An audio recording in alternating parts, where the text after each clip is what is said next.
a great and desperate adventure for all the players. It has elements of addiction, it has elements of sacrifice. You're not part of the King's Guard. The great thing about Hunted is that nobody is what they appear, and in fact even our heroes don't know themselves until they're pushed over the edge of reason.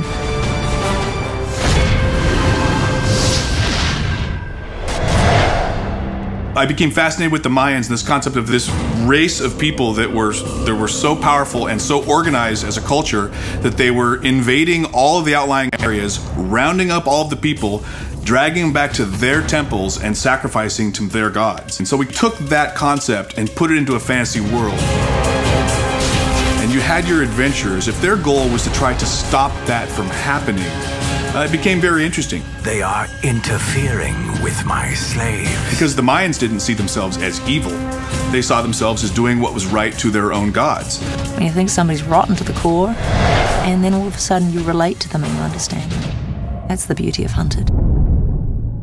So the characters are being led at the beginning of the game by Seraphin to try to solve this mystery. Let's start with a favor. Seraphin is a spirit guide who sets our heroes off on their quest. She is asking for the help of Caddoc and Allura to go on this mission, essentially for her, and save the humans from a terrible demise. The people are being taken, there's a strange liquid in the world, there's creatures addicted to it. And Seraphin's really encouraging the players to figure out what's going on and try to stop it from happening. My physical body is on the move, and I fear many humans will be slaughtered. Time is not eternal. Seraphin is a spirit guide, but she also is a physical presence, so she can appear and then vanish, and they can hear her thoughts. I know what you seek. She has a love-hate relationship with Caddoc and Allura. She loves Caddoc, she hates Allura. There's no need for your snarky nature, Huntress. Caddoc's kind of like, seems like she's got good ideas, let's kind of follow along. And Allura's kind of like, I don't trust her, but I'm in for the action. Seraphin has convinced the characters to find these magic crystals throughout the world.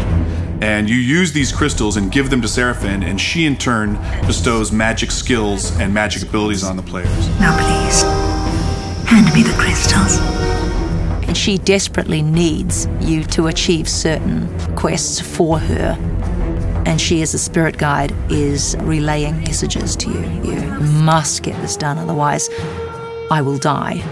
I'm afraid the danger that lies ahead is graver than I had foreseen. When you do a video character, you want to develop something that's going to make people feel, it's going to really bring the graphics alive.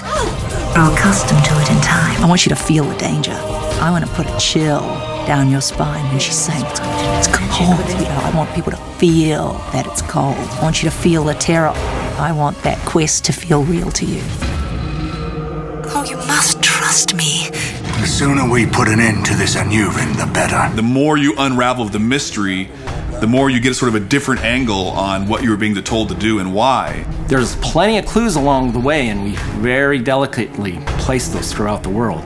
They'll get to the end of a level and discover what they thought was true is not quite true, it's a little bit different. Caddoc and Allura go through many terrible travails, and they're terribly sorry at some point that they ever began this quest, but there's nothing for it now. The die has been cast. There, more prisoners. It's kind of like a movie. Once you get to the end and you look back at all the clues that you're given, you're going to go, oh, now this makes complete sense. That's what that was.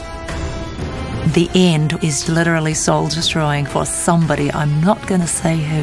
And the cycle will continue.